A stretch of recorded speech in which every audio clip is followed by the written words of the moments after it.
You should accept yourself just the way you are.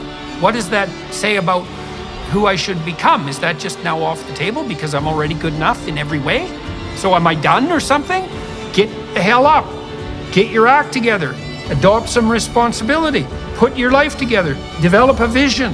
Unfold all those manifold possibilities that lurk within.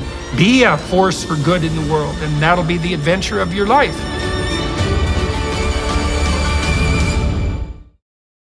So what we should have done was note, this is particularly dangerous to obese, old people who already have multiple illnesses and who are additionally suffering from vitamin D deficiencies. And they probably had, well, who knows what their case fatality rate was, but they were the ones that were particularly at risk. Whereas for anybody under 40 who was fundamentally healthy and reasonably well nourished, it was clearly not worse than the typical run-of-the-mill flu. The key risk factor is age.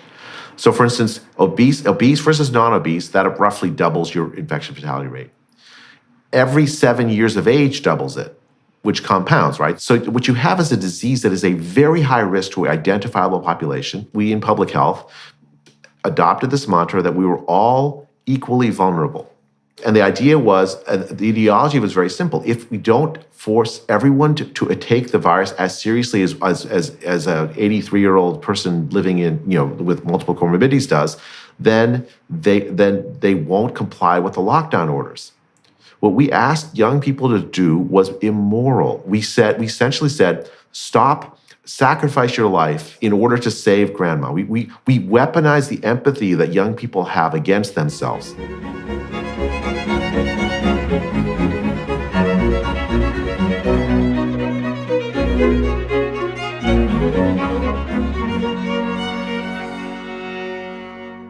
Hello, everyone. I have the privilege today of talking to Dr. Bhattacharya, who's been a very effective spokesman on the pandemic front during the COVID-19 crisis, both imaginary and real. Dr. Bhattacharya has fought in the public domain to bring accurate information about the pandemic and the potential negative consequences of lockdowns and other COVID-19 interventions to widespread public attention. He is a professor and researcher specializing in the economics of healthcare. Bhattacharya received all 4 of his degrees, an MA, an MD, and a PhD in economics from Stanford University. He is currently the director of Stanford's Center for Demography and Economics of Health and Aging.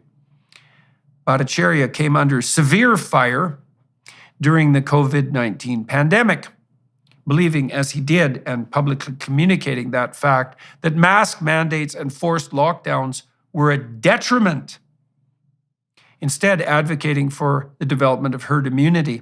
He argued to allow the healthy and low-risk individuals, the majority of people, to continue on with everyday life and work while providing protection for those most at risk. Only recently, it was revealed through the Twitter files that, among others, Dr. Bhattacharya was being purposefully silenced on mainstream media platforms. Hello, Dr. Bhattacharya. I'm looking very much forward to this conversation today. We met recently at the Stanford conference on academic freedom, and that was the first time we'd met in public. I'd been following what you'd been doing for a long time, but it was good to see you there, and it's good to have this opportunity to talk through what's happened over the last 3 years, especially, I would say, in light of the recent Cochrane review, for example, that indicated there's no evidence whatsoever that masks were effective in preventing or even delaying the transmission of COVID-19. And I've watched the usual apologists try to wend their way around that review, but the Cochrane reviews are pretty damn reliable, and they're conservative too in their claims and are known for that, right? I mean, the Cochrane reviews aren't going to come out and say that masks don't work if the people who wrote the reviews aren't pretty damn convinced that masks don't work. And so the fact that that's the case and that there was evidence about that beforehand, because in the epidemic planning that predated the outbreak of COVID-19, there there weren't credible people, as far as I could tell, that really thought that masks worked even back then. So anyways, the tide seems to be turning on the COVID narrative front, and that's not in not a small measure attributable to you. So why don't we go into that? Sure. Well, it's a great honor to talk with you, Jordan. It was really a delight to meet you at the conference. I've obviously been following you for a very long time. Admire your courage. It's interesting because the science on COVID, on the lockdowns, on the mitigation measures, on a whole host of topics, if the public was listening, they would hear this idea that there was this univocal sort of univocal conclusion that you had to do lockdowns, you had to wear masks, you had to socially distance, you had to put plastic barriers up, you had to close schools, you had to do all of these things, that the vaccines would stop transmission of the disease, that therefore it was warranted to force people to lose their jobs over them. All of these ideas were sold as if there was a scientific consensus in favor of them. That was a lie. There was never a scientific consensus on almost any of the topics. And as you say on masks, in fact, the pre-existing narrative, the pre-existing idea among most scientists before the pandemic was quite the opposite direction. What happened was a relatively small group, a cartel almost, of very powerful scientific bureaucrats took over the whole apparatus of science, at least as far as the public eye was concerned, dominated the media, dominated the message to politicians. And as a result, we had a catastrophic response to COVID. And we're going to be paying the cost of that for a very long time. So let's dig into that, because it's so easy in the current political climate for discussion to become conspiratorial, right? And the idea of a cartel, well, that sounds conspiratorial. Now, I've been trying to think that through. And so a system of ideas can act like a conspiracy, even if it doesn't make itself manifest as a direct conspiracy, because a system of ideas has an internal, intrinsic ethos and view and implications for actions that unfold across time. If you read the Gulag Archipelago, for example, Solzhenitsyn does a masterful job of indicating how the consequences, the brutal tyrannical actions of Lenin and Stalin were necessary concomitants to or necessary outcomes of the axioms that were embedded in the communist worldview. They weren't deviations from some properly utopian norm. They were exactly what you'd expect if you put those principles into operation. And I see similar things going on around us now. Let's say on the politically correct front, I don't really believe there's a conspiracy of politically correct people who are meeting in secret to direct the world, although if there was, the WEF would probably qualify. But I do think that systems of ideas can act as conspiratorial agents. Now, in this case, it's more complex, though. So there's a cartel who's pushing forward this narrative. And the question is, well, or a system of ideas that's generating it. And the question is, well, to what end? That's one question. And the other question is, who benefits? Now, and then the further question is, why would the media, for example, fall into lockstep, shoulder-to-shoulder cooperation with those who benefit? Now, we know perfectly well that the biggest punitive civil lawsuits ever levied in the United States were levied successfully against pharmaceutical companies. And the left has every reason to be entirely skeptical about pharmaceutical companies, like they have been for the last 5 decades. But all of a sudden, we saw this massive spin around where everything the pharmaceutical companies said was taken as gospel. And it's very hard to suppress the suspicions that something like massive lobbying and very narrow profit seeking were driving this. What's your sense of the underlying motivation? So I completely agree with you that this, what I described as a small cartel, was operating in the context of a very complex environment. And in that environment, many people took advantage of the opportunities provided to them by the set of events that unfolded. But let me defend the characterization of this as at least initiated. I personally blame public health. Public health authorities, the top public health authorities in the world, and the top public health authorities in the United States and elsewhere, for the set of events that transpired in response. And let's name some names on that front. Yeah, so like in the United States, a primary architect of the lockdown strategy was Tony Fauci. Now, let me just describe why I think this wasn't. It's not a conspiracy in a sense that there's this like small group that has nefarious ideas. If you look at the decades before the pandemic happened, there was a concerted effort in the United States and elsewhere to prepare for the next pandemic. That preparation involved putting into actuality a whole range of powers that previously we would have said were not consistent with liberal democracy. Powers to close you into your home, to close your business, to close your schools. Powers to basically force you to test and isolate if you're found positive. A whole range of almost dictatorial powers that would have been previously unimaginable. And the idea was that we are biohazards to each other.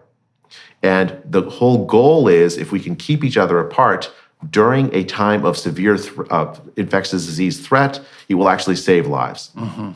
That was the premise of this, and that there was coming a new respiratory virus pandemic threat. Now that was certain to be true. Mm-hmm. We've had respiratory virus pandemics time after time, decade after decade. In the 20th century, we had respiratory virus pandemics. 1918, of course, now is the most famous, but we had them in 1957, 1968, 1976. You could just keep going on and on. Most recently, maybe 2009 and the swine flu pandemic. So there was this infrastructure set up, and this sort of ideology among the top scientific bureaucrats in this country and elsewhere that because a respiratory virus pandemic was coming, we needed better tools than we previously had to address it. And for them, the better tools meant essentially the dictatorial powers, the authoritarian powers that constitute a lockdown. Mm-hmm. And now when COVID arrived, and we can talk about what exactly how it arrived, but let's just take that as a given that it arrived.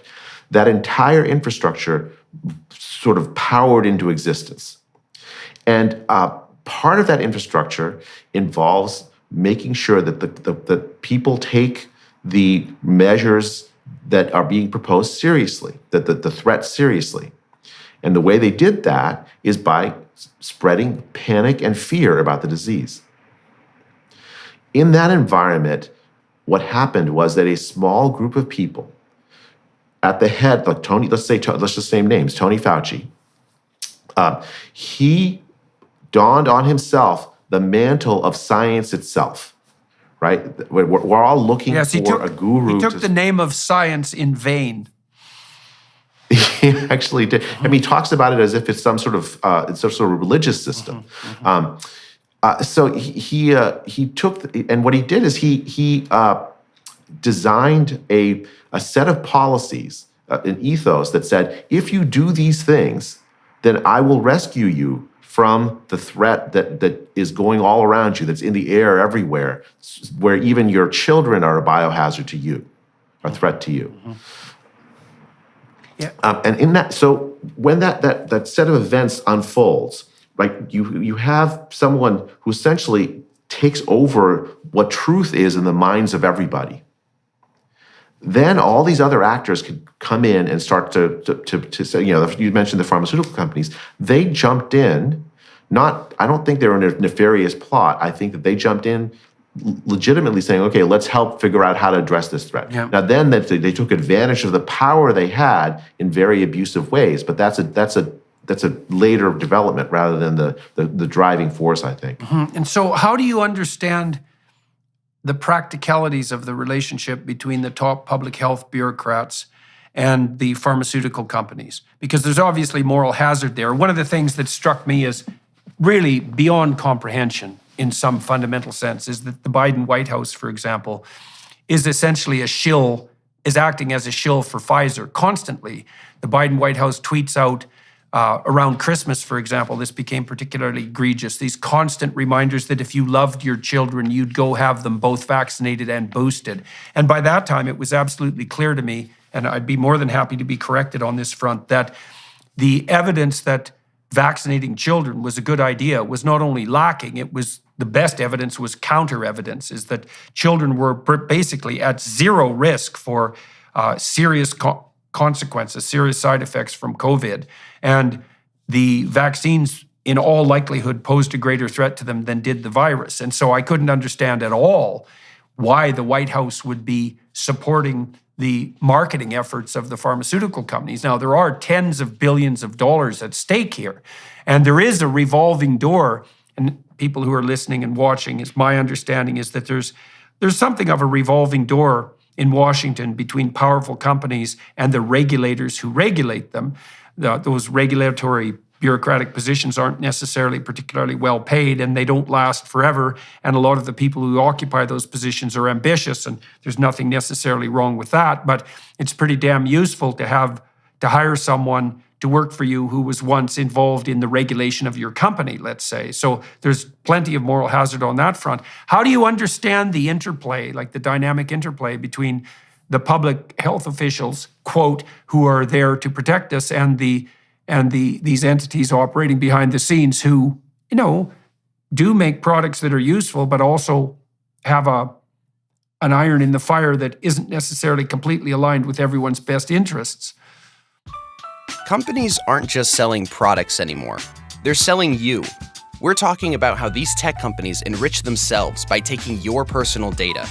They grab your web history, email metadata, and video searches to create a detailed profile on you and then sell that off to the highest bidder. When you go online without a VPN, internet service providers, or ISPs can see every single website you visit. They can legally sell this information without your consent to ad companies and tech giants who then use it to target you. When you use ExpressVPN, your identity is anonymized by a secure VPN server, so ISPs cannot see your online activity. Your data is also encrypted for maximum protection. ExpressVPN is incredibly easy to use. Just fire up the app and click one button. Plus, it works on all devices, so you can stay secure on the go. Secure your online data today by visiting expressvpn.com/Jordan. That's expressvpn.com/Jordan. And get 3 extra months free. expressvpn.com/Jordan. Yeah, so I think the idea is that in war, a lot is possible and ethically permitted that would not be permitted outside of war, right? So that the same kind of principle applies here. So what you have, for instance, is in the U.S., that a former head of the FDA was actually on the board of Pfizer. He then is on national TV all the time, essentially pushing a line that benefited Pfizer and the sale of its products. Sometimes and often, in fact, without disclosing the fact that he has this conflict. So they're definitely, but that's longstanding, right? You understand that those kinds of conflicts exist, and you're absolutely right. Like the regulatory agencies, there is this people work for the regulatory agencies and then they go work for the drug companies and come back, right? That's like the FDA. That's a major problem the FDA in the U.S. faces. So now that's completely understandable.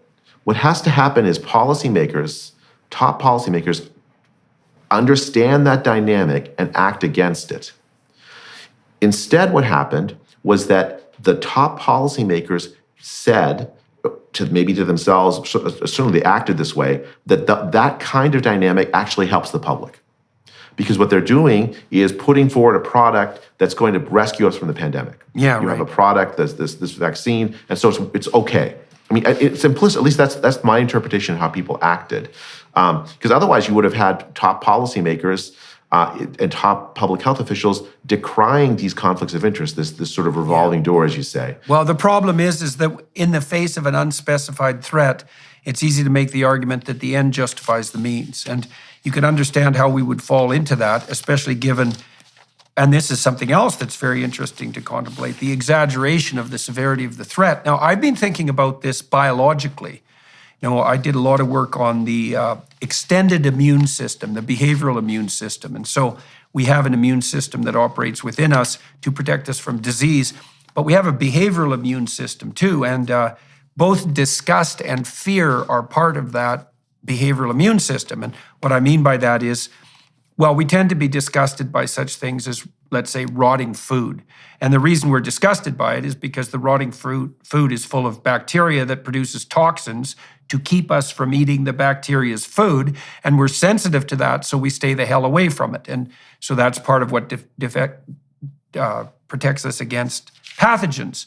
And disgust is one of the main mechanisms whereby that operates. And so what we saw happening was the use of fear, definitely, but also the use of disgust, which, by the way, is much more dangerous, because if you're afraid of something, you avoid it. But if you're disgusted by something, you burn it and destroy it. So if you start to leverage disgust in the political landscape, you're playing with fire. Certainly what the Nazi propagandists were very, very good at using disgust. And Hitler's anti-Semitic language, for example, is absolutely permeated with disgust metaphors. Purity of the blood, purity of the race, the cockroaches and insects that were conspiring against Germany. It's all purity language. And so I kind of think that what happened from a biological perspective might be construed as an overreaction of the behavioral immune system, right? So, if you get COVID, you can have a cytokine storm, which is an immune system overreaction, and that can kill you. Not the virus, but the immune response. And in this situation, what happened was we faced an uncertain threat, and then we had, as you pointed out, a pre-prepared response to it that turned out to be far worse on virtually every front than the threat that it was purported to reduce. But that metaphor of a extended immune system overreaction depoliticizes it to some degree. We can think about that as more something like an existential threat, which is, how do we regulate our responses to unknown threats so that the response itself doesn't become more pathological than the threat? I think we're facing the same thing on the climate catastrophe front at the moment, by the way. And, people can differ in their opinions about that, but certainly systemic overreaction is a constant potential catastrophe. And then we rushed to imitate a totalitarian state too, which was extraordinarily interesting, all across the West in a mad, panicked, herd-like response to what? That's now what we're learning. Yeah. I mean, I completely agree. I think it's actually quite insightful to point to disgust as a central driving factor in this pandemic, right? So, for instance, if anyone were to get COVID, the first thing you'd ask is, who gave it to you? Yeah, right. As if it's some sort of sin. It's treated not as a disease to be managed and a person who gets it to be cared for. Instead, it's a sin that you've committed. And as a result, and once you have it, everyone around you needs to be so far away from you that there's no chance of the contagion spreading to them. Now, it is true there are diseases that are quite deadly, and you want to have quarantining. Those are legitimate tools, but deployed at a society-wide level for extended periods of time essentially destroys the underpinnings of civil society. When we are in community with each other, we implicitly accept that there's some risk of your spreading some diseases to me. That's just normal part of how civilization works. It's a deal we've made with each other. Civilization tempers the inclination that we humans have toward disgust and transforms it into something where it's much more constructive. You can absolutely have pathologies of societies where that disgust is allowed to spread and marginalize people. I come from Indian culture. The Indian society has struggled forever with this distinction of clean and unclean, with certain castes of people being. I think that is a normal feature of societies. Yeah, well, there's good work too on the political front showing that societies where infectious disease prevalence is higher, like genuinely higher, are also substantially more likely to have authoritarian political structures. And that and the correlation's like 0.7. This is not a trivial effect, it's a walloping effect. And some of that has to do with, well, exactly what you're describing, which is the distinction, the ritual and even sacred distinction between what's clean and unclean. And that does tie into bodily and physical purity, and then into a kind of metaphysical purity. And it's very difficult to keep those levels of analysis separate. I mean, the goal of public health has always worked to counteract that. Right. We tell people you shouldn't moralize a disease. You shouldn't treat a disease as if it's something that's morally wrong about the person that has the disease. With HIV, we learned that lesson, I thought. Yet during the pandemic, public health authorities leaned into this. They leaned into the idea that someone who gets COVID has committed a sin. They didn't say it out loud, but they acted that way.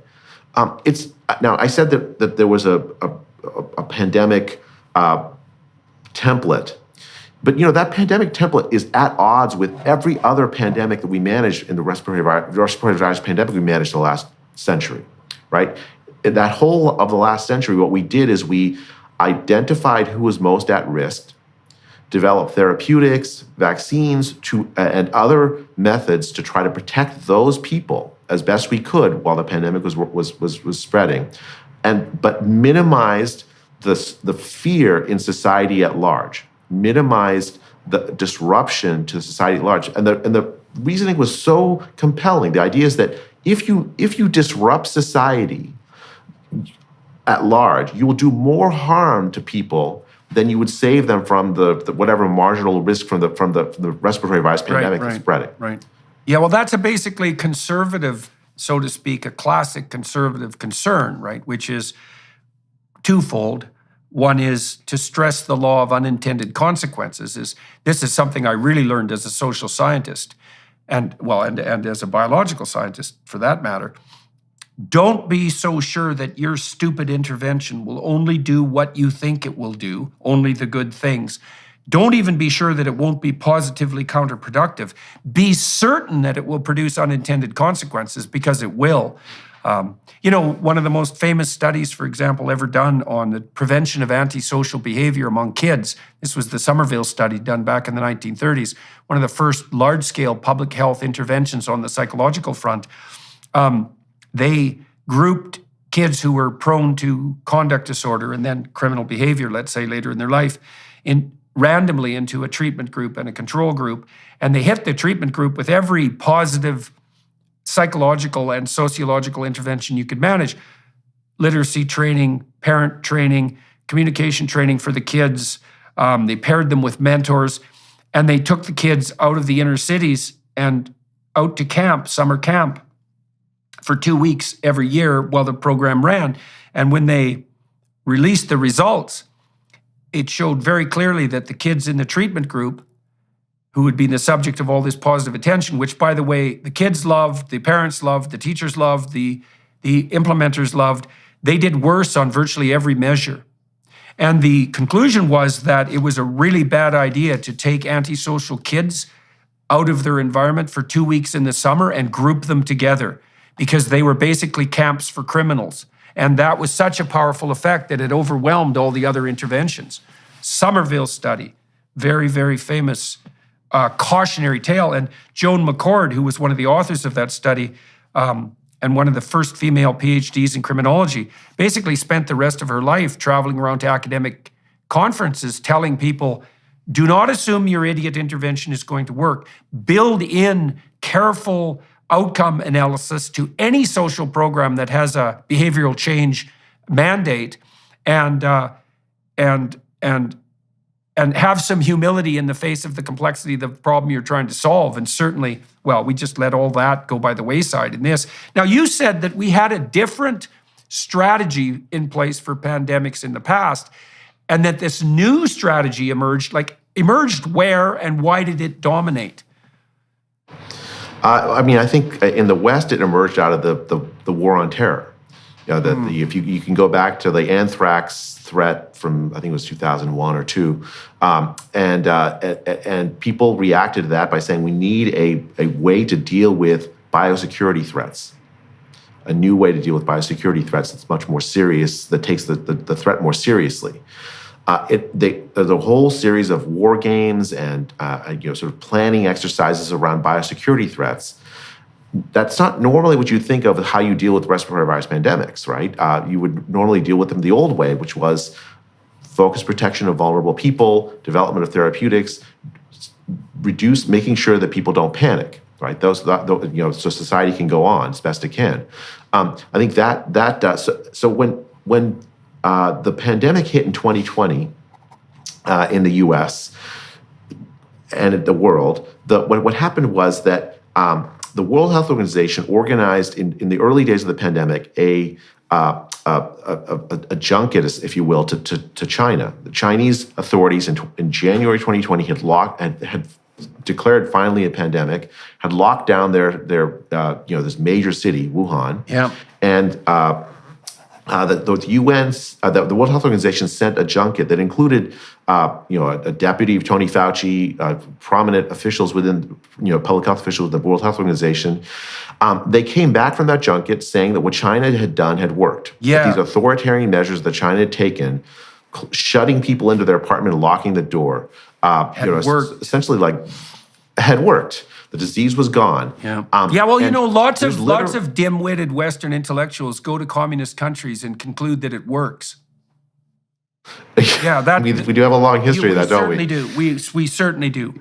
We certainly do. And anybody dim enough to go to China under the control of the CCP and assume that their top-down authoritarian policies are working really needs to think long and hard about how they view the long arc of history, let's say. I mean, your default presumption when dealing with the CCP is 100% of everything you see is a lie until proven otherwise. I mean, there's an email from Cliff Lane, who's a deputy of Tony Fauci. He comes back from this World Health Organization junket to China, and in the email he writes that what China did worked. In fact, we have a very difficult decision to make. It will take more than just the people in this room to make that decision. And he writes, what China did worked, albeit at great cost. Oh yeah, that pesky little, what would you say, consequence. But you mentioned this classic social science study. The expertise of social scientists was denigrated early in the pandemic. The question was, are you an epidemiologist? Are you a virologist? Are you a infectious disease specialist? Yeah. And anyone else with any other expertise was not relevant to decision making. Only the science itself had a say. Right. Oh, and as you said, the science, follow the science. It's like, well, okay, what do you mean here exactly? Because there's always a balance of risks if you're a sophisticated thinker. It's like, even if there's a pandemic, well, first of all, we better make sure that there is and that we know the scope, but there's 100 other considerations of risk that need to be simultaneously evaluated. And the way to protect yourself from that cognitive complexity, if you're a narcissistic leader and you want to forge the moral pathway forward, is just to demonize anybody who adds any complexity into the argument. So we saw plenty of that. Exactly what happened. Yeah.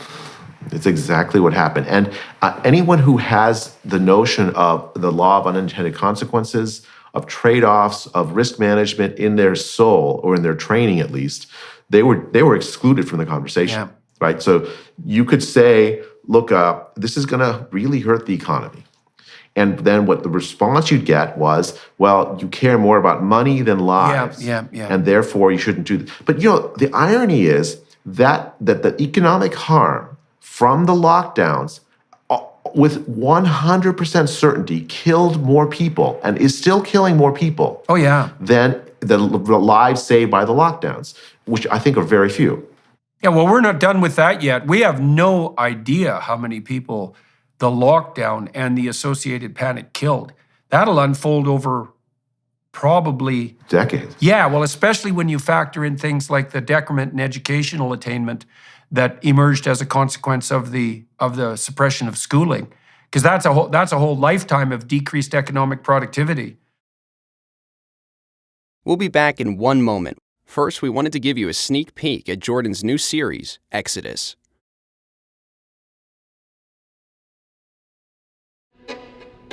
The Hebrews created history as we know it.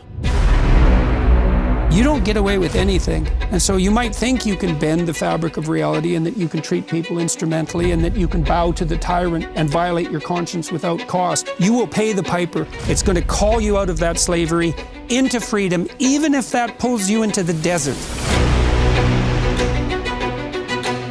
And we're going to see that there's something else going on here that is far more cosmic and deeper than what you can imagine. The highest ethical spirit to which we're beholden is presented precisely as that spirit that allies itself with the cause of freedom against tyranny. And yes, there is that exactly. hope. I want villains to get punished. But do you want the villains to learn before they have to pay the ultimate price? That's such a Christian question.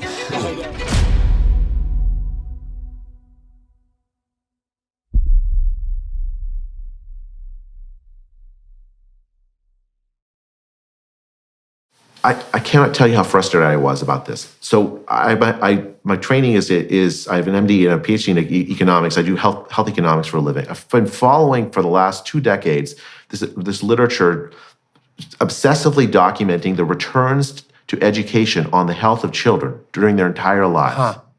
And you know, it's pretty convincing. It's a great investment we make when we educate our children in terms of, you know, they live longer, healthier, more fulfilling lives. And even like small interruptions to the education is what the literature documented, have long lifetime consequences. Someone, there's a guy named Dimitri Kostakis, who's an editor of JAMA Pediatrics, did this really interesting paper. We just extrapolated that existing social science literature and said, well, we closed schools for a short time in spring 2020. What consequences will that have on the lifespans of children? And he estimated that we had essentially robbed children in the United States of 5.5 million life years just from the short interruption. Yeah.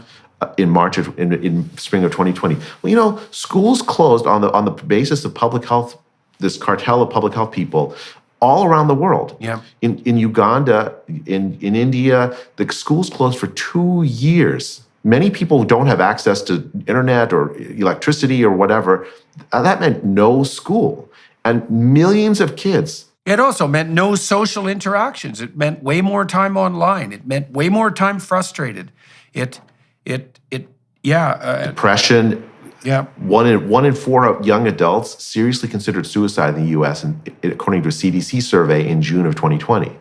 I mean, the consequences are just, the knock-on consequences were devastating. The UN World Food Program was yelling as loud as it could that there were going to be millions, tens of millions of people on the brink of starvation as a consequence of the economic dislocation caused by the lockdown. Supply chain disruptions, absolutely. Yeah.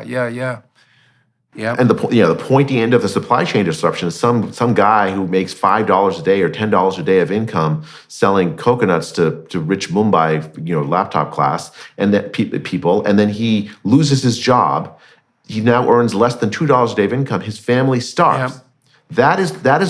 So it was never lives versus money. Never. It was always lives versus lives. And if you talk to any competent social scientist, that's exactly what they would have told you in the early days of the pandemic. Yeah. So when did you entirely predictable? When did you start to become concerned about the overreach of the pandemic mandates? And tell me that story, and how did that unfold? So the day I heard about the lockdowns, Uh-huh. I was absolutely floored. I couldn't believe that in medicine and public health we were recommending this approach that I knew with certainty was going to harm the lives of poor and vulnerable people literally everywhere in the world. I thought that we had made commitments to protect, almost these Rawlsian commitments to you structure public policy so that you don't harm the least the least capable Right. among us to suffer from that. Right. That you An you extension protect the of the most vulnerable. Hippocratic Oath, right? That's what I thought exactly, and I thought, okay, well, that's the profession I thought I was in. Yeah. And then when the lockdowns were announced, I mean, actually, I had an argument with my boss, who's in at Stanford Medicine, almost that very day, because his wife is the head of Santa Clara County Public Health, and we had this argument about whether lockdowns were a good idea on the eve of the lockdown. And I just came away stunned. Like this can't. And I actually gave an interview to a Reuters reporter who was doing a story on what lockdowns would do to kids, to domestic assault rates, Right. To alcoholism, to depression, opiate misuse, alcoholism. Yeah. So I gave an interview in like April of 2020, and I emphasized these knock-on effects. I said they were certain to come. And I actually said in that interview that the lockdowns were very likely the biggest public health mistake we ever made. Oh, yeah, you think it's a bigger public health mistake than the inverted food pyramid and the injunction to everyone to do nothing but eat carbohydrates till they weigh 350 pounds? Or, I mean, those, you got to admit, those at least compete for. There are a lot of sins to weigh, but this is certainly up there. Yeah. I mean, just in terms of the catastrophic harm to poor people. Yeah, and that's not done. to We're not children. done with that. So everyone listening and watching needs to know that the catastrophic consequences of harm done to poor people are still unfolding. And God only knows what the end result of that's going to be. Because food is more expensive than it should have been, and energy is more expensive than it should have been. And there are multiple reasons for that, but the bloody supply chain disruptions were one of them. And we really toyed with bringing our supply chains to the brink of bloody disaster. It's still hard to buy a car in North America. And, it's really difficult to screw something up like that because we're pretty damn good at making cars and distributing them. And to see that there are shortages on all fronts for rich people, you just imagine what the shortages are like for poor people. So yeah, the other thought I had early on was that we didn't actually know how deadly the disease was. Right. So during the swine flu epidemic, there had been the early estimates by the World Health Organization was that the case fatality rate was 4 or 5%. Yeah. Just like they said with COVID. Yeah. But what happened in the swine flu epidemic in 2009 was a whole bunch of scholars ran studies called seroprevalence studies of measuring antibodies in the blood of populations. Antibodies were specific to the flu virus that was floating around. And what they found was there were 100 times more infections or more than cases. Because the virus had produced a mild reaction in some people, generating an antibody, and they didn't go into the doctor. No one knew that they had the flu, or had the swine flu, and so the infection fatality rate turned out to be 0.01%. for swine flu. Right. Yeah. Right. Okay, so that had already been established as a scientific precedent. What do you think the case fatality rate was for COVID? So I ran a study in April of 2020, a seroprevalence study in Santa Clara County, California, now we didn't include nursing homes, where the really high case infection fatality rate actually is. But if you include in the community, it turned out to be about 0.2%, 99.8% survival. Okay. And we ran another separate study in LA County the week after and found almost the same identical infection fatality rate. And how does that compare to a standard flu? Well, that's funny you asked that because I don't know. I looked at the people say that the flu has a 0.1% infection fatality rate, but I don't know that's true. It's not backed by careful seroprevalence studies. So, for instance, the swine flu, which was thought to be particularly deadly, turned out to be 0.01%. Right. 1 order of magnitude. So I do think that there's more deadly than the flu. There's no question in my mind, in fact, about that. And that was no question in my mind from the very moment I heard about this. This was something to take seriously. Mm-hmm. Absolutely.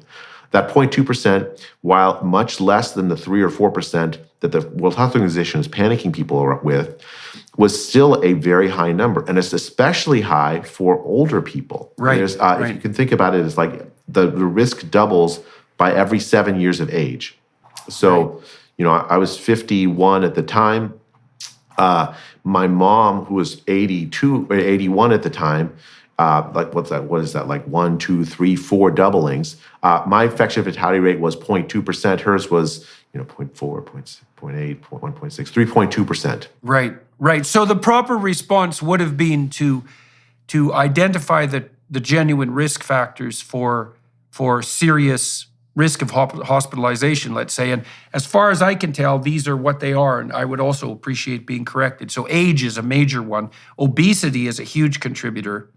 Comorbidity, that hardly counts because, of course, the more comorbidities you have, the more likely you're to die of anything. But that still has to be taken into account.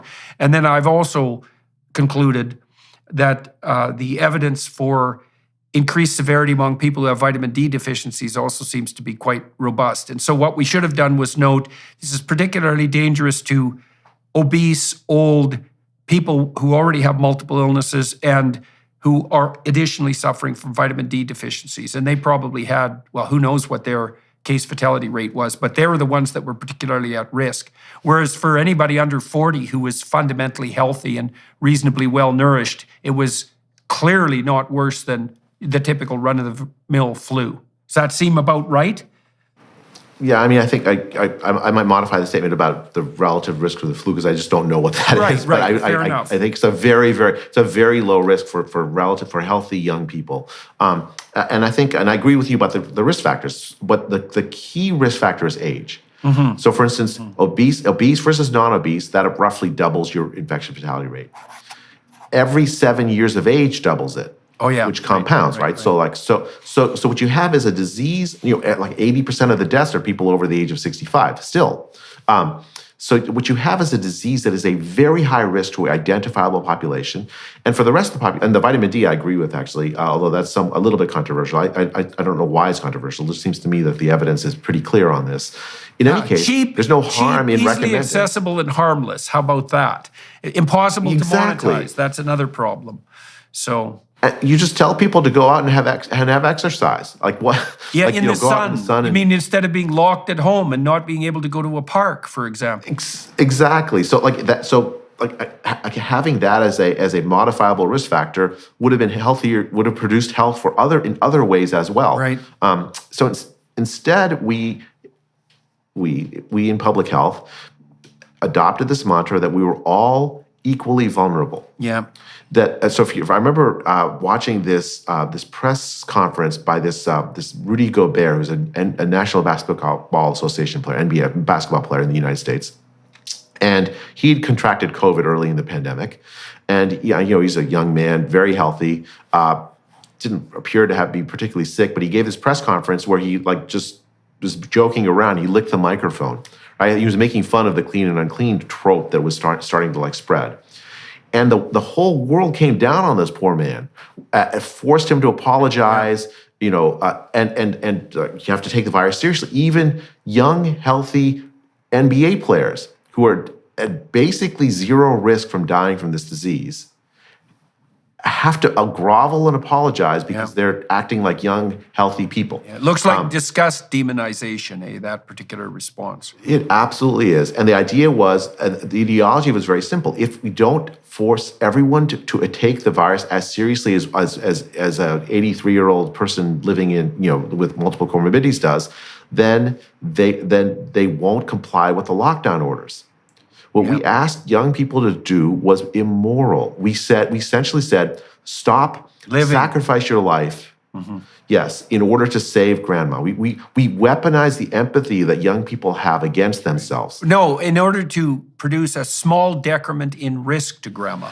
But that's the funny thing. It didn't really even protect grandma. 80% of the deaths are still over the age of 65. Yeah. You have a disease that spreads very, very easily. And the lockdown measures, people can't really comply with them for extended periods of time, except unless you happen to be very well off and have a job that can be replaced with a laptop. Right.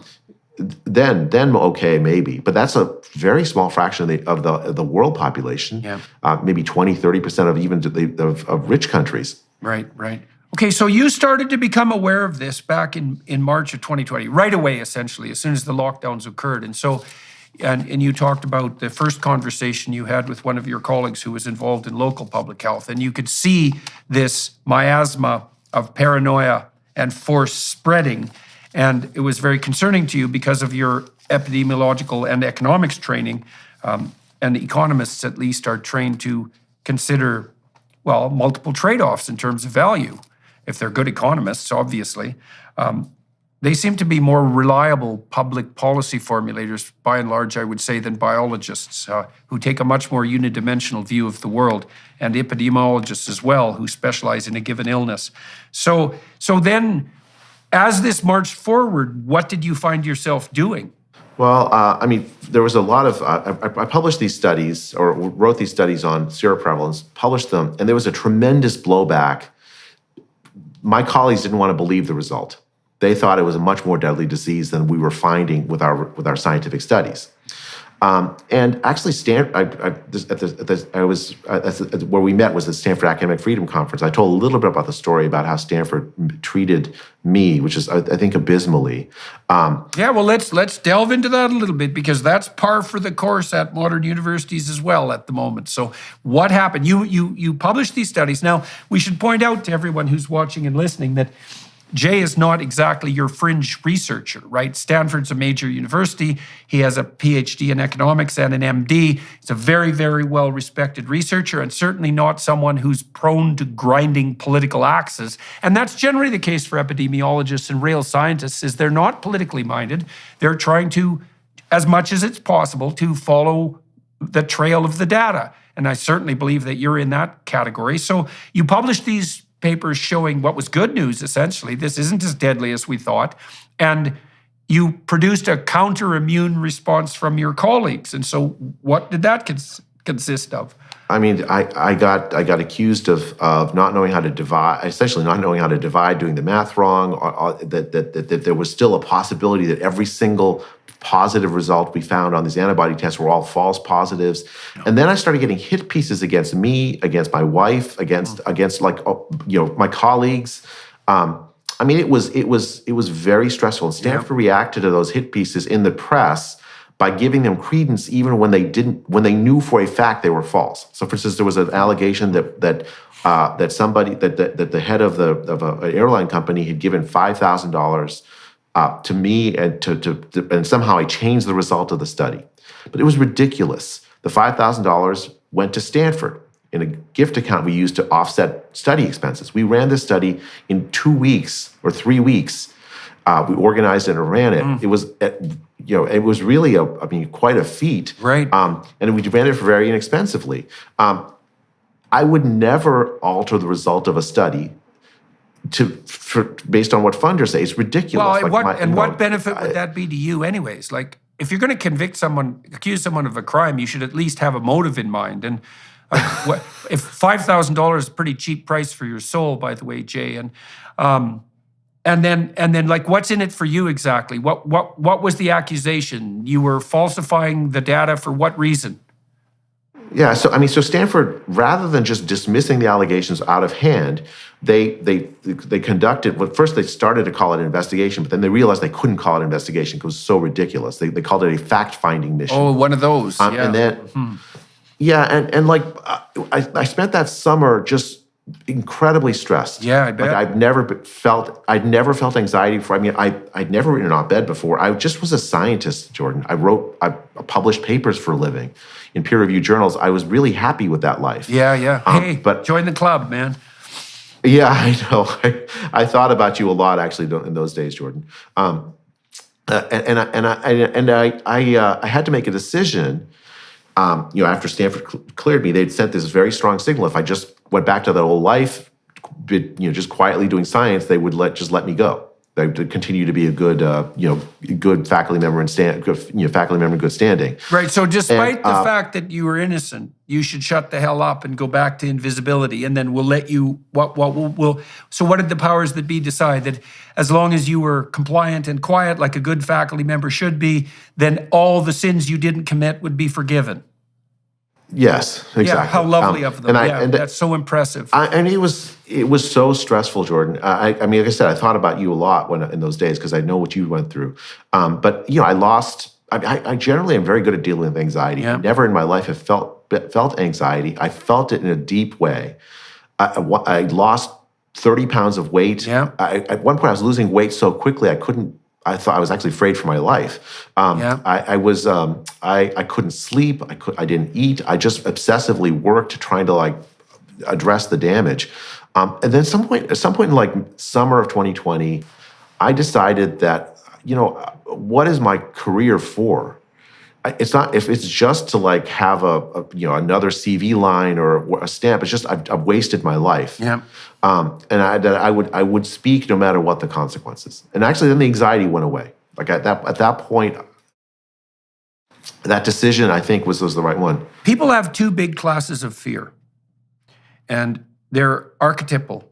And one is fear of nature and the other is fear of culture. Those are good ways of thinking about it. And you're afraid of nature because you could die. You could go insane. You could lose your mind. You could die. You could die while you're suffering. That's worth being afraid of. Second category, you'll get mobbed, excluded, and alienated, and then you'll die.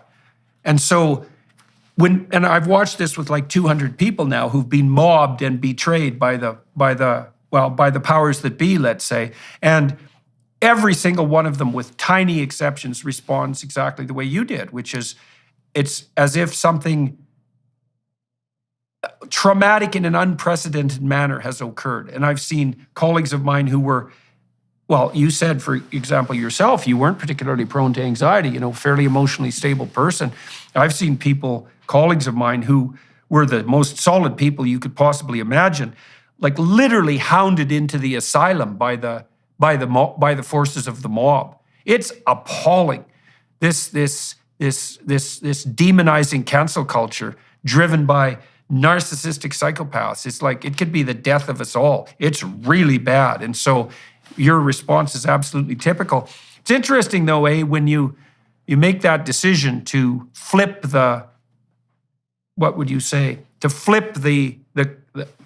to invert the reality, to go on the offensive rather than to be defensive and guilty, then, that, especially if you are basing that on a genuine apprehension of your own innocence, that does change the playing landscape substantially. And so that happened to you that was in the summer of 2020? Yeah, sometime in I talked to my a friend of mine who's I've written with many times. Who said I told him explicitly, I'm crossing the Rubicon. I don't care about my reputation anymore. My whatever academic reputation. I'm going to use what knowledge and sort of resources I have to say what I believe. Yep. Because I think that there are many lives at stake in the mistaken policies we've adopted, and I have had the background and the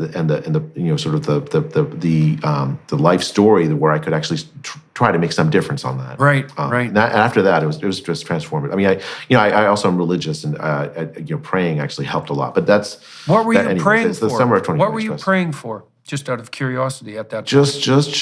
Just for clarity, for what relief from the anxiety, and then clarity for what I should do with my life.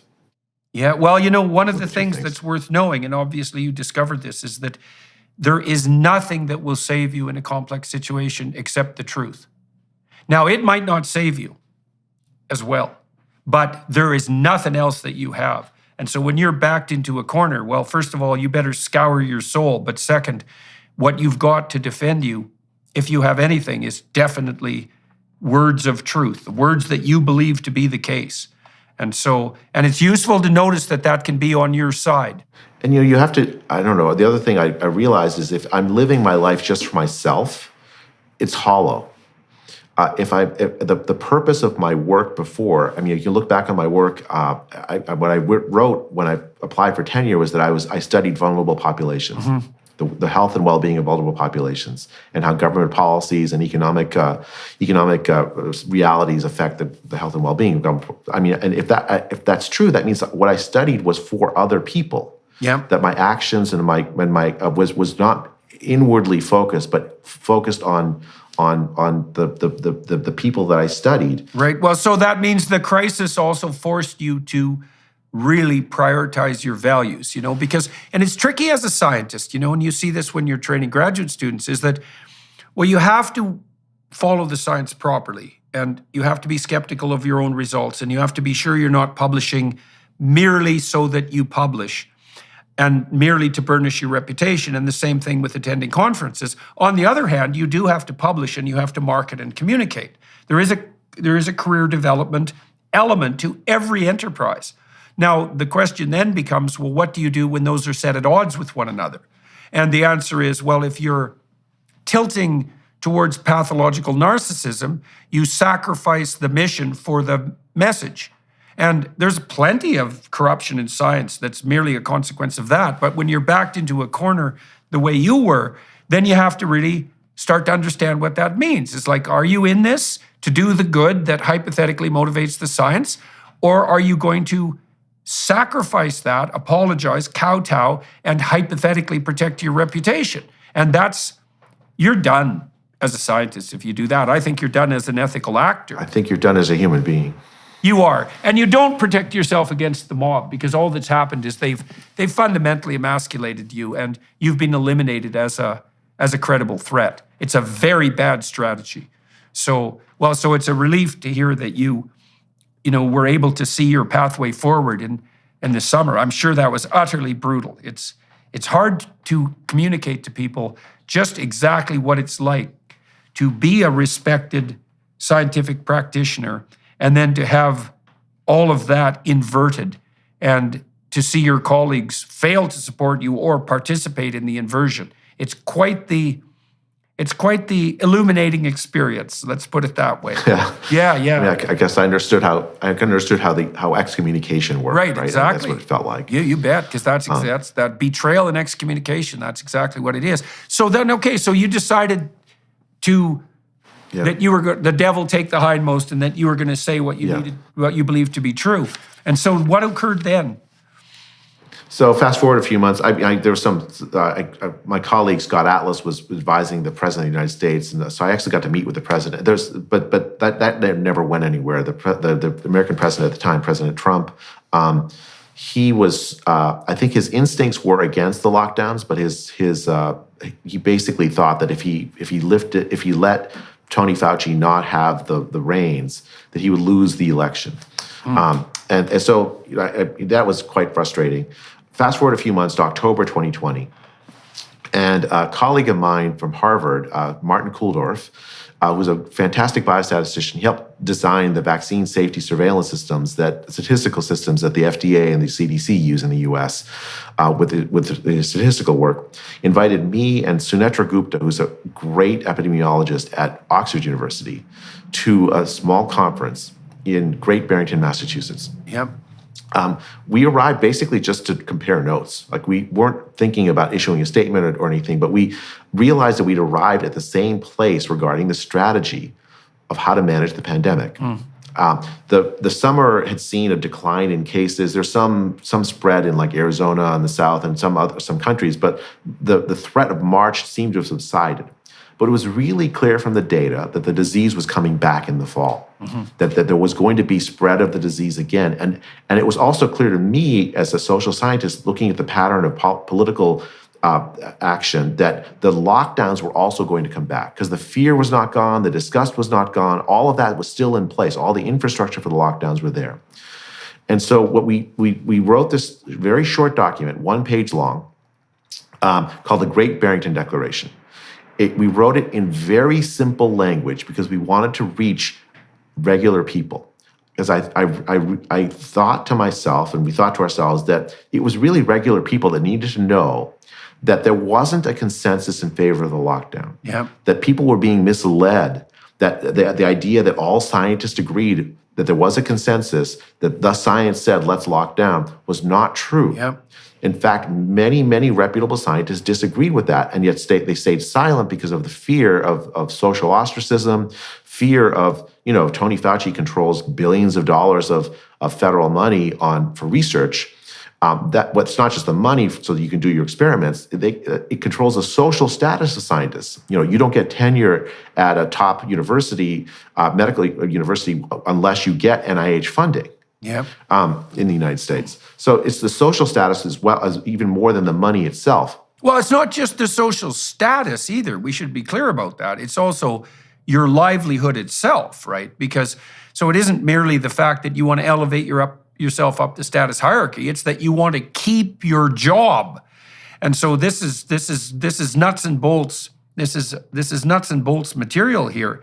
Yeah, I was very ill when the Great Barrington Declaration came out, so I wasn't as what would you say, aware of everything that was going on as I might have been under different conditions. But one of the things I do remember, and I've been struck by this continually, is that while it was demonized and put off to the side as the work of essentially like scientific outsiders and extremists. And what's so interesting about that, I found this repeatedly because I've talked to a lot of reprehensible people over the last few years, such as yourself. And I found that even though I know as well as anyone how easy it is for people to be demonized for their views and how often that's purely an invention of psychopathic narcissists, very often, trying to score points at the expense of someone's reputation. It's still the case that even the smallest slur in relationship to someone's professional reputation is enough to make even me skeptical about who I'm talking to. Because you think, it's very hard to think, well, if there's enough smoke, there's probably some fire, right? And that's actually a pretty intelligent rule of thumb decision because there's 7 billion people out there. You're not going to listen to all of them. And so one way you cut through the complexity of figuring out who to listen to is you don't listen to people whose reputations have been savaged. And you don't have time to sort that out like a legal trial, but what it does mean is that reputation savaging can be weaponized. And there are people who are absolutely stellar at that. And the Great Barrington Declaration was definitely savaged, ignored and savaged, both. And so it launched when? And this was in 2020. Yeah, October 4th, 2020. People that signed, like tens of thousands of doctors and epidemiologists signed it. Nobel Prize winners signed it. Like almost 1 million people have signed it to date. It went viral very rapidly. Like we just put it on a web page and people just found it. And I started getting messages from people saying, thanking me for like saying common sense, protect vulnerable people, lift the lockdowns.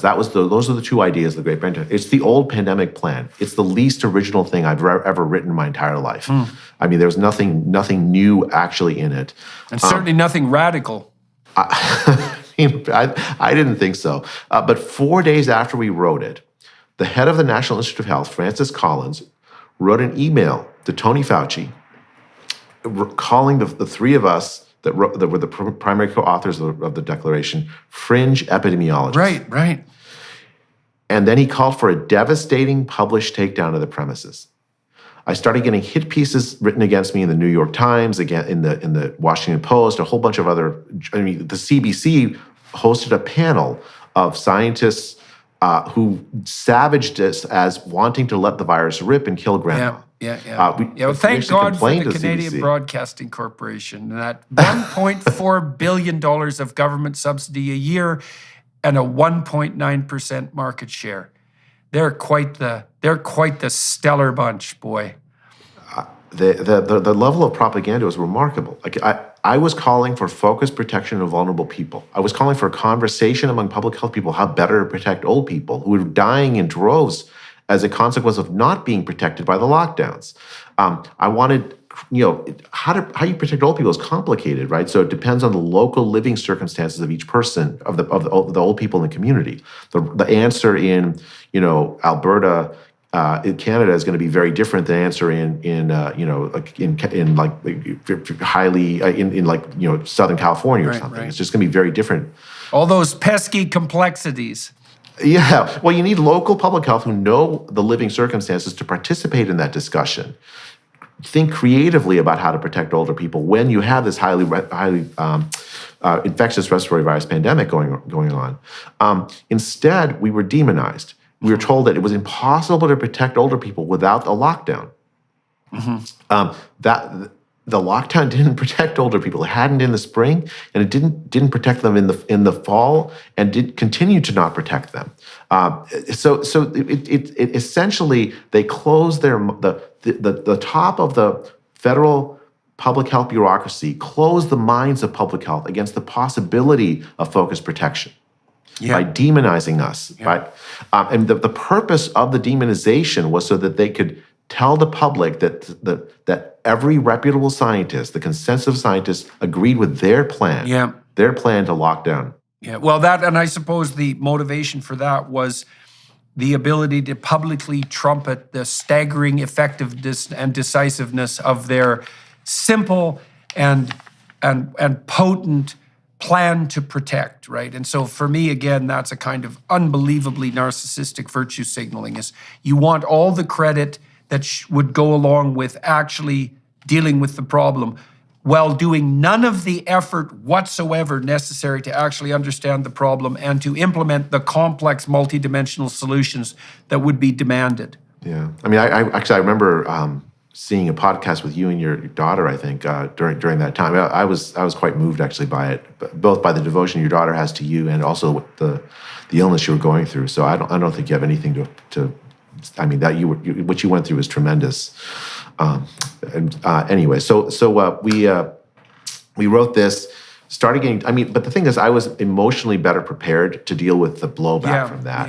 And it became this like this thing where it was clear that the purpose was to limit the reach of the declaration. Many people still have not heard of it. That probably should have heard of it. And that partly succeeded, but it didn't entirely succeed.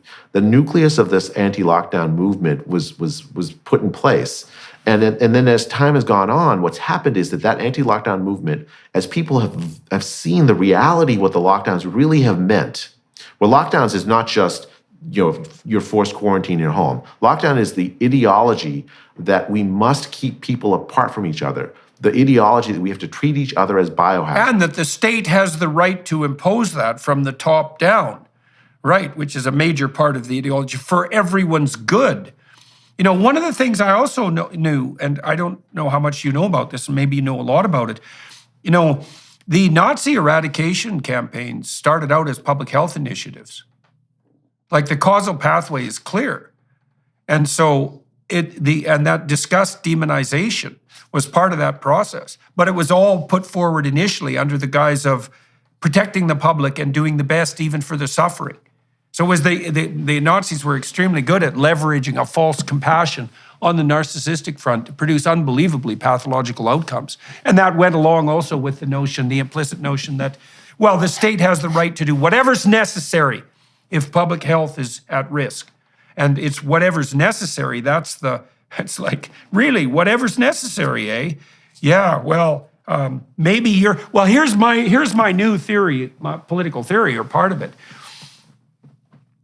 If your response to an emergency makes you terrified and tyrannical, and one of the consequences of that is your claim that the emergency justifies the granting of all due power to you, you are not the right leader. And there's 3 levels of evidence. Number 1, you're frightened into paralysis by the emergency. So you're too small. Second, you're willing to extend the use of tyrannical power to justify response to your fear. That's also an indication that you're not just frightened, you're a frightened tyrant. And third, the claim that you're making that the situation is so dire that you and the people who think like you must be given all the power is a moral hazard of the first order. And so there's 3 identifying features so that everyone listening and watching can understand who not to trust in a leadership position. Is the emergency terrifies them, they become tyrants, and it's so convenient that they also get all the power. It's like, nope, those are not the leaders you want. Not even if the emergency is real, let alone when it's manufactured, for the benefit of people who want all the power and all the unearned credit. Yeah, I mean, I agree with that. I think that the people who draw power to themselves, you absolutely need to be skeptical. At the very least, you want checks and balances, right? So, like, imagine if we'd had an honest and open debate about pandemic policy. Like, without this demonization, without this cancel culture kind of overlay, we would have won that debate, Jordan, because it was already clear in October 2020 First, that the lockdowns had done tremendous harm or continue to do tremendous harm to the poor, the vulnerable, to working class people. It was already clear that they'd failed to stop the disease from spreading. Yeah. Like, what success was there? And then the third, it was already clear who the vulnerable people really were, like the highest risk people. Like, so at that point, if there'd been an open debate without this demonization, the authoritarians would have lost. The scientific consent, at the time when I wrote the declaration, I thought we actually were in the minority among scientists. Yeah. I'm not sure that's true, actually. Yeah, no, Among I scientists suspect with it's relevant probably expertise. not. I suspect it's probably not true. But it's also almost impossible to overestimate the probability that people will be silenced by intimidation. And we should take this very seriously. Like, look, you said, and this is borne out by the experience of literally the hundreds of people I've talked to whom this has happened. You experienced the exclusion and mobbing as something akin to a life-threatening illness. Yeah, so it's no joke. It's no bloody wonder that people are afraid to speak out. And could it be the majority? It's like, yes, absolutely, it could be the majority, because it's a minority of power-mad narcissists who twist the narrative to their liking and to their advantage, and they're perfectly willing to take out anybody who stands in their way. And so it's certainly probable, I would think, that the more sensible scientists knew that something was amiss on the COVID lockdown front and were very hesitant to step forward and speak. And you can say, well, aren't they cowardly? It's like, yeah, maybe. Wait till you find yourself in that position and see how bloody brave you are. Because my experience has been that kind of bravery is vanishingly rare. Maybe 1% of people can manage it. And they often have additional resources that aren't available to everybody. Like me, to the degree that I was brave, I suppose, I at least wouldn't shut my mouth. I had 3 sources of income, right? So, and I lost 2 of them, but I didn't lose the third one. And most people aren't in a position where they have established 3 independent sources of income. So, like, I lost my professorship and I lost my clinical practice, but I didn't lose my business. And then I also had the support of my family, like full support of my family and extended family, and of a very large network of friends. And so many, many people who are put in a corner some of them have none of those, what would you say, forces in their corner, on their side. I have tenure at Stanford. I wasn't sure that tenure would hold. Yeah. It was not clear to me. I had that one source of income. But Jordan, I just don't believe that my life should be lived simply for that tenure or the money. I think, and I lost a major source of support in many of my friends that I previously called friends that broke with me. Yeah. So I lost that, but I didn't lose my family. I didn't lose my faith. And what I found in compensation was this tremendous community of people that saw what was happening and that found what I was saying meaningful to them. It's hard to convey to people how much that meant. Yeah, right. Like it really made me feel like that what I was doing was worthwhile. Probably for the first time. It's fine to get CV lines with published papers in fancy journals, but to actually have that move people to action, to give them the ability to speak up when injustice is being done. There's something you can't replace it. Yeah, yeah. Well, I guess that's the reward. That's the reward you accrue for having undergone the trials of exclusion and mobbing, right? And that ability to ally yourself to the degree that you're extraordinarily careful and fortunate with what you believe to be true. Yes, and that's definitely something worth. There isn't anything that's more worth discovering than that in some fundamental sense. Now, let's talk for a moment about, you said that, the Barrington Declaration was marginalized and demonized, both of those, with some success on both fronts. And I would say yes, with some success, but not with entire success. But let's also talk about how your communication on the public front was thwarted. So I've been watching the Twitter trust and safety, the former trust and safety executive, Yoel Roth, being roasted over a slow fire or maybe a quick fire in Congress with a certain degree of satisfaction. And it's clearly the case that social media enterprises, and Twitter the most egregious among them, perhaps, although we don't know what happened at Facebook, et cetera. You were definitely persona non grata on the social media communication front. And so what do you make of that? And how did that unfold? Yeah, so I joined Twitter in August 2021. I mean, I never had a Twitter presence. In fact, I told my assistant professors and graduate students, don't join Twitter, just write scientific papers for a decade. Yep. So there was some irony in my joining Twitter. What I found was that I felt like it gave me a voice. Right, I joined almost I immediately got 100,000 followers. It was actually kind of it felt like I could have a platform. Yeah. But I would write messages, and it would get attention of my followers, but it never went outside of my followers. And I wondered about that. When Bari Weiss wrote her Twitter Files expose, what she found was that the day I joined Twitter, I was put on a trends blacklist that guaranteed that my tweets, and I joined Twitter for one purpose, essentially to communicate to the public the ideas of the Great Barrington Declaration, to criticize public health when it was warranted to criticize public health, to propose alternate strategies for managing the pandemic, and to help create a community of people of scientists and regular people who would then have some tools to oppose authoritarianism where they were. Yep. Public health authoritarianism where they were. That was the purpose of joining Twitter. And then also to convince people that didn't necessarily agree with me or just didn't know my message that I had something reasonable to say about these topics. So to be on a trends blacklist, essentially what it meant was that I could not actually, even though it looked to me like I was accomplishing something with Twitter, and I was with my followers, but I wasn't accomplishing the broader purpose for which I joined Twitter. Yeah. The purpose for which Twitter exists, actually, I think, is to allow that kind of communication to happen at scale. Yeah.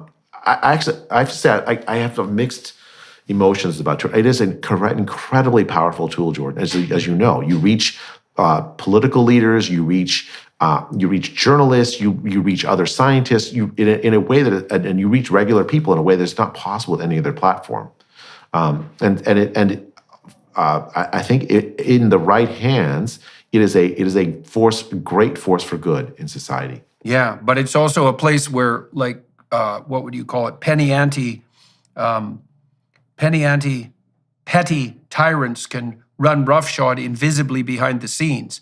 And we've certainly seen no shortage of that on Twitter, despite the fact that the legacy media, damn their calloused souls, seem to have no interest whatsoever on sharing the revelations that Musk has made public about the unbelievably backbiting maneuvering that went on underground continually on the Twitter landscape.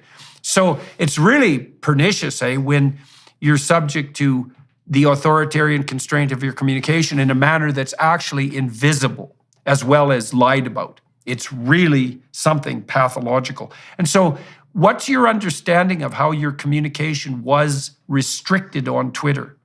So I actually got to go visit Elon Musk and see Twitter headquarters, and they showed me they have a system called Jira, where you have your own account. I had my account, and they would have marks on my account for like what the restrictions were.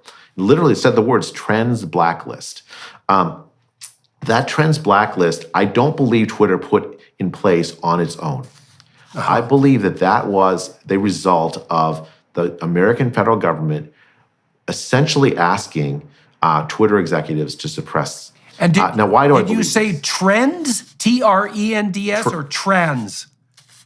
Trends, Trends. Okay, trends. Blacklist. Yeah, okay, trends blacklist. Got it. Yeah. So did that mean you couldn't prevent my trend? tweets from trending? Right. Got it. Correct. Got it. So that meant you couldn't go viral, essentially, anything that you did. Yeah. That's right. Right. Like how sneaky. My followers and you think that there was collusion between Twitter and the federal government, and this would be the public health bureaucracy, essentially, designed to stop you from being able to communicate your your expertise. Let's be clear about that. Yeah. Your expertise. So I think a lot of governments did this, but certainly the American government did this. They adopted this strategy of limiting misinformation in social media settings. And the way they did that, yeah. the way they did that is they garnered the cooperation of social media companies by essentially by threat, right? If you don't do this, we're gonna regulate you out of existence. Yeah. That started with this like national security issues around election issues and national security issues, but I think it bled over into this pandemic management. Russia collusion, conspiracy, fraud. Yeah, and so like and it bled over into this into like communication about health risks and COVID, right? And so like the Surgeon General of the United States had an initiative where he wanted to root out information. Tony Fauci has an email with Mark Zuckerberg from the very beginning of the pandemic, where Zuckerberg essentially offers him, it's redacted, but from the context, it's pretty clear, some capacity to limit what people can post on Facebook, to limit misinformation. The social media companies were in regular contact with the federal government, receiving instructions about what to suppress and in many cases who to suppress. Yep. Regarding specifically, information about COVID, I know this because I'm part of a lawsuit that the Missouri and Louisiana Attorney General's offices have brought against the Biden administration. Yeah, right. And that lawsuit is uncovered. We deposed Tony Fauci. We deposed, I think Jen Psaki is going to be deposed. A whole bunch of like very prominent figures in the. When is this going to unfold? It's been going on for like 9 months now. I mean, hopefully we'll get some decision in this coming year. I'm actually quite hopeful about this because what we've uncovered Have they testified? Have Fauci and Psaki testified yet? Fauci has. I don't know yet if we had Psaki in yet, but like, there was the judges granted us the ability to depose 10 major figures inside the Biden administration, including the FBI agents and others.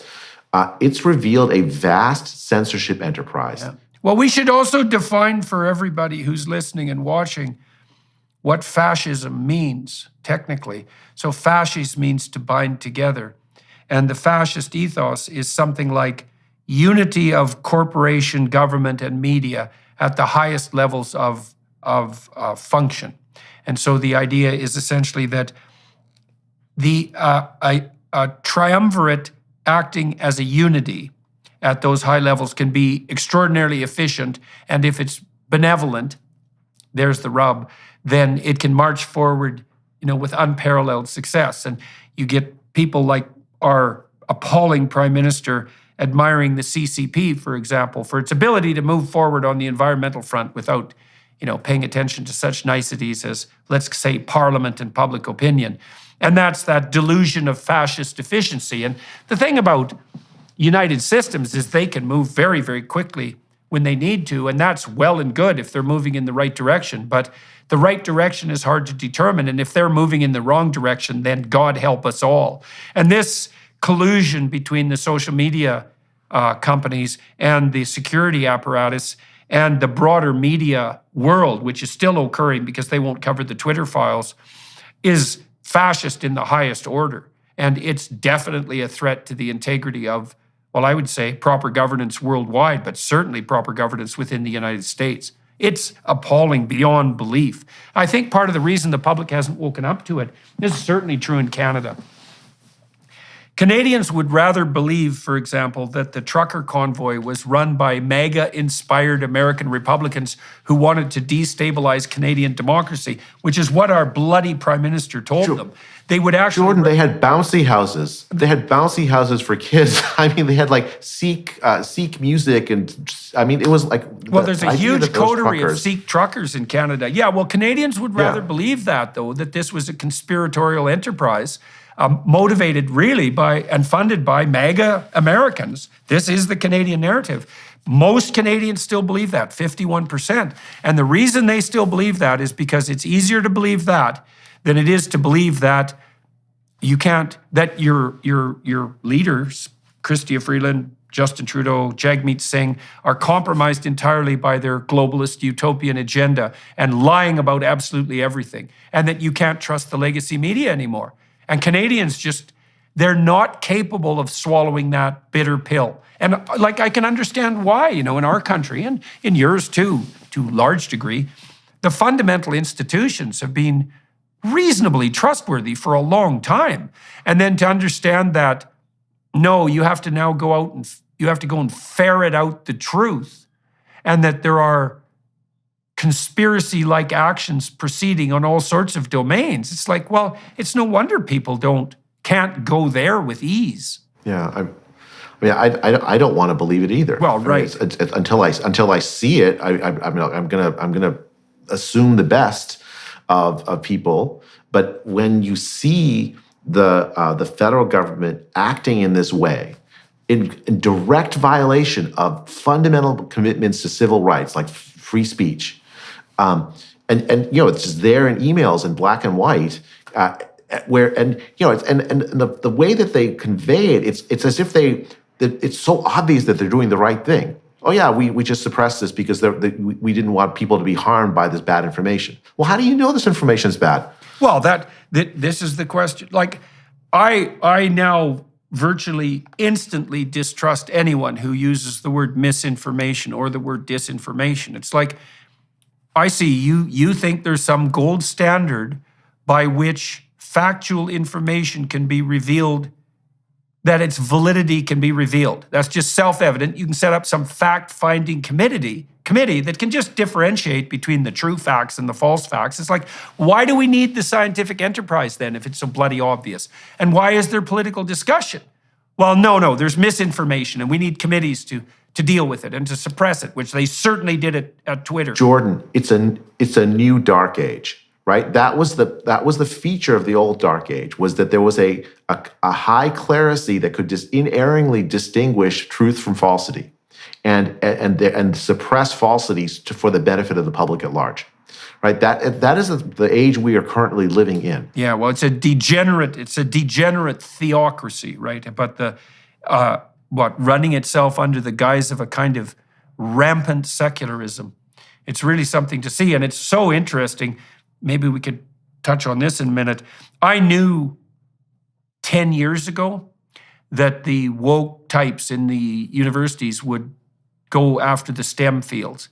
And everyone thought at that point that I was being conspiratorial and paranoid. And I thought, no, I know how scientists work. Most of them are obsessively focused on their narrow specialization. That's not an insult.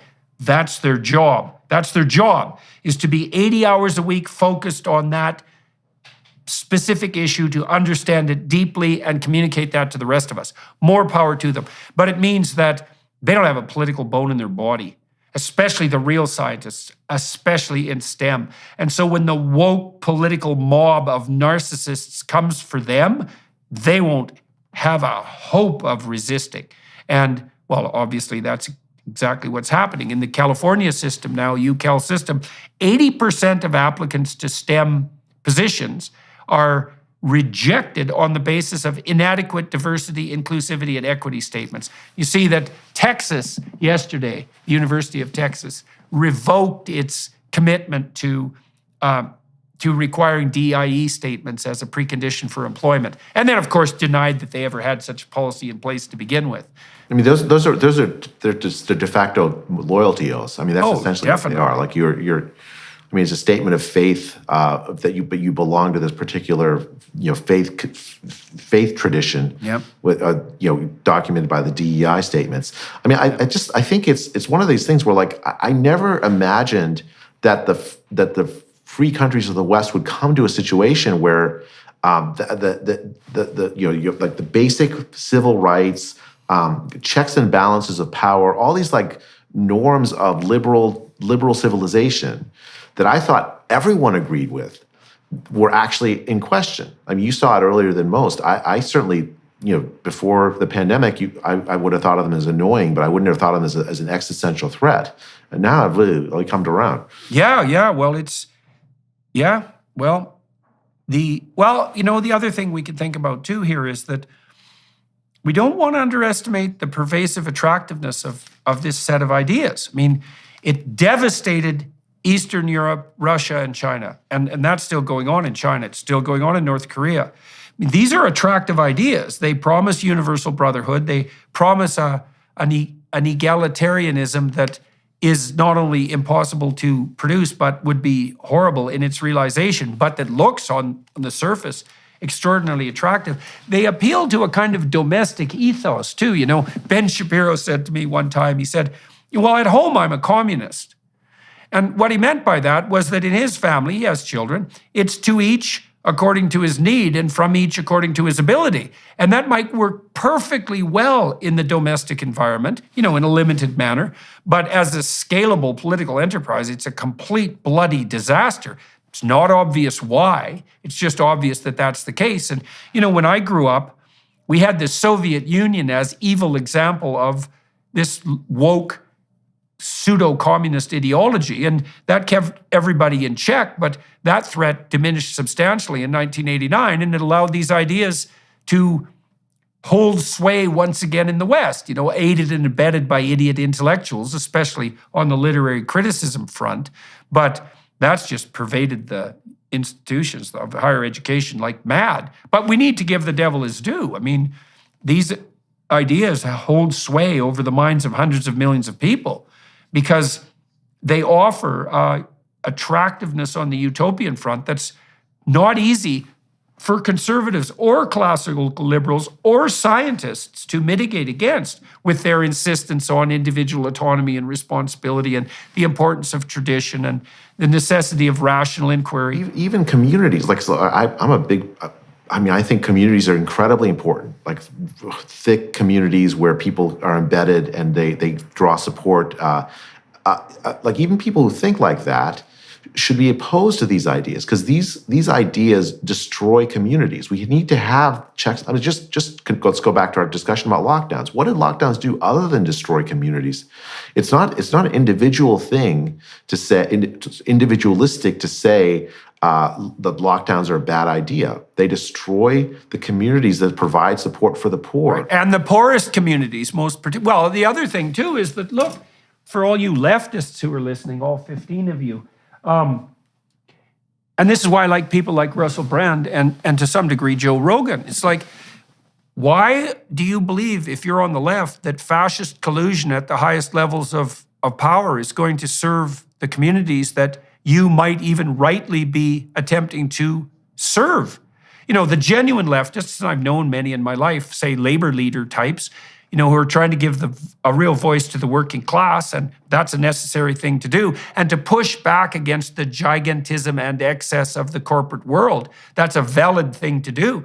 Why in the world would you think that this top-down collusion between government, state, and media is in the interests of the people that you purport to serve? It's a preposterous notion.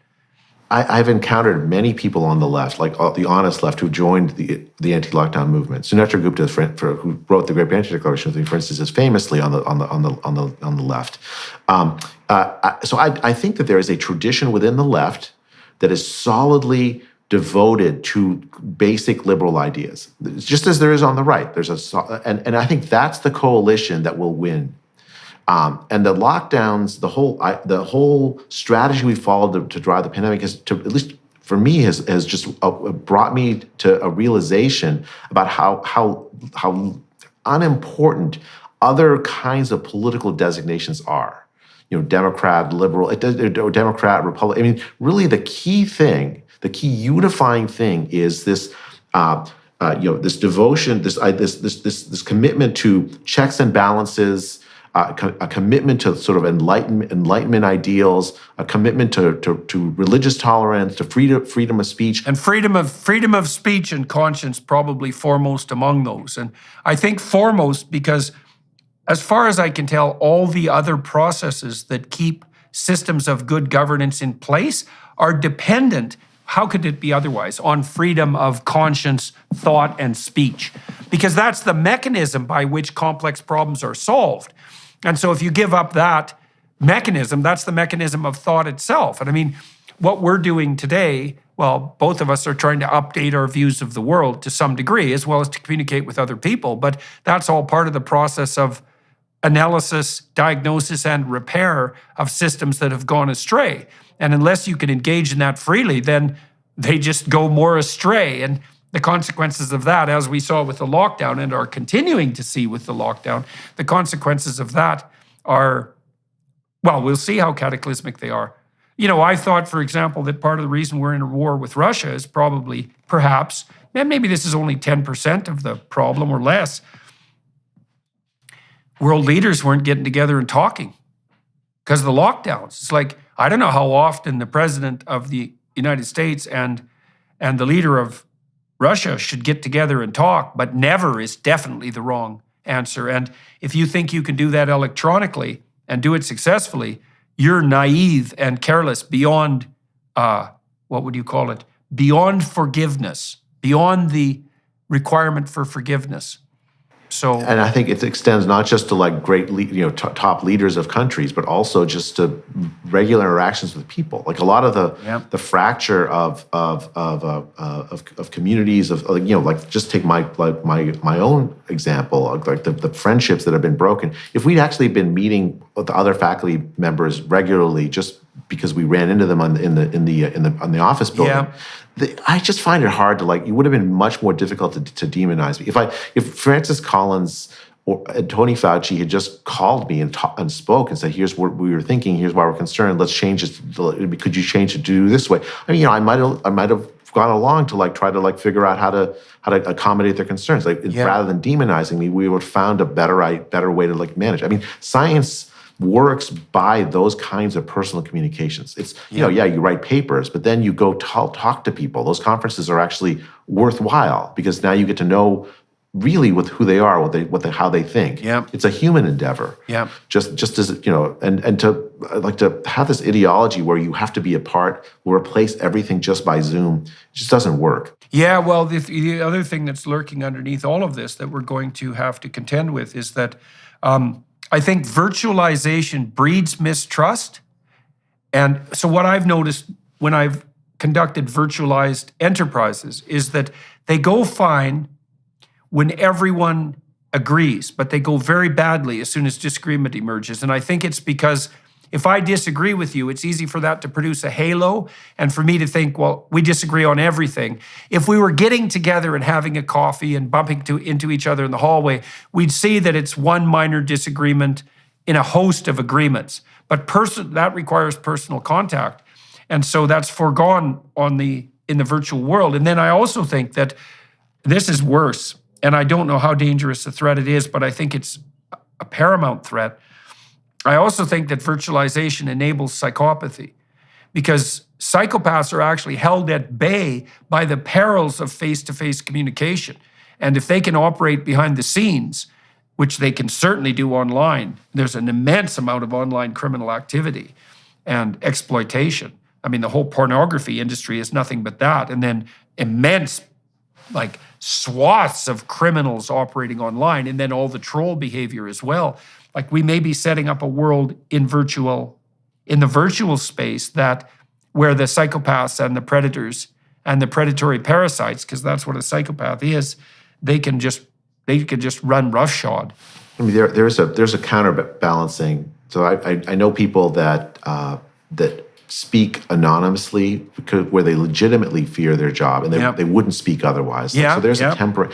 So I don't know how you manage that. I don't either. Maybe you authorize. It's a complicated problem. But I hear you. I mean, it is one of the costs of going online, going on Twitter. Oh yeah, is you're subject to tremendous calumny from random people. Oh, it's unreal. I mean, I don't know. I've just I think that was happening before I went on Twitter though. I mean, just in the minds of some people, or the reputation-destroying mechanisms of some people. It's just I view it as at least I'm in a position where I can speak and get my message out. Yeah. And if they're gonna sort of attack me in these vile ways, at the very least I can have my own say. Rather than staying silent. Yeah. Well, no. People will say things on Twitter that would instantly get them punched in real life. And so, and they do it all the time. And there are people who do that just for entertainment. And I mean, the clinical literature on that is becoming extraordinarily clear. So the particularly pathological venom spewing trolls, a small percentage of the anonymous accounts are genuine whistleblowers. Most of them are Machiavellian, psychopathic, narcissistic sadists. And that's what the clinical literature shows. And they have full sway on Twitter and disproportionate effect. And that's warping the entire political landscape. Anyways, that's grounds for another conversation. We should actually wrap this up. I guess there's lots of other things we could talk about, but we covered a fair bit of territory today. And so it's a pleasure to get to sit down and talk with you at some length. We didn't manage that at Stanford, although we got to know each other at least a trifle there. So what's next as far as you're concerned? What are you attempting to do right now? Maybe we can close with that. Sure. So the main thing is the public health authorities made tremendous mistakes. We can just see at least mistakes during the pandemic. The public deserves a full accounting of what decisions were made, who made them, and why. There needs to be an honest COVID commission on the order of like the 9/11 commission that honestly looks at these and answers these questions. So I've been working on a document called the Norfolk Group document. You can go to norfolkgroup.org and find it with a bunch of my colleagues, where we've set an agenda. It's just questions that a honest COVID commission would ask. And so I want to help set that agenda. Well, maybe we should do a podcast with like 2 or 3 members of that group. When you guys are far enough along to feel that would be useful, why don't we do that? And you could suggest to me who these people should be. Okay, let's do that. And so any sense about when that might be? So the document is actually done. We've been working on it for the last 8 months. And now I want to spend time educating willing legislators and others who are going to be conducting these inquiries. Okay. So in basically in every country, so right now the next step I think is we're going to try to get it translated into multiple languages, and try to contact commissions that are already starting to form. Parliamentary inquiries or commissions that are already starting to form, so that they have these set of questions in front of them that they can ask. These are reasonable questions, like what was the basis for deciding that that children should have the vaccine? Yeah, I'd like to know the answer to that question for sure, because I just can't figure that out. So we just lay out the evidence. Yeah. We just lay out the evidence. Why didn't the randomized trials for children for this vaccine have as a clinical endpoint the prevention of hospitalization or death? Why did it only have antibody production as the there's a good one. I mean, like things like this. Yeah. Why weren't the trials required to produce all-cause mortality as one of the outcomes? An excellent question, because that would have helped us understand what better to do with the vaccine. Yes. So so we have on 10 different topics. Why were the schools closed? What was done to mitigate the harms of school closure? Things like this. Right? So questions that need to get answered. The public deserves an answer. And the goal is, at least my goal is not necessarily to indict anybody or anything in terms of like criminally or whatever. My goal is so that we, in public health, understand the right lessons, reform, repent even, and then so we don't ever do this again. That we respect civil liberties next time.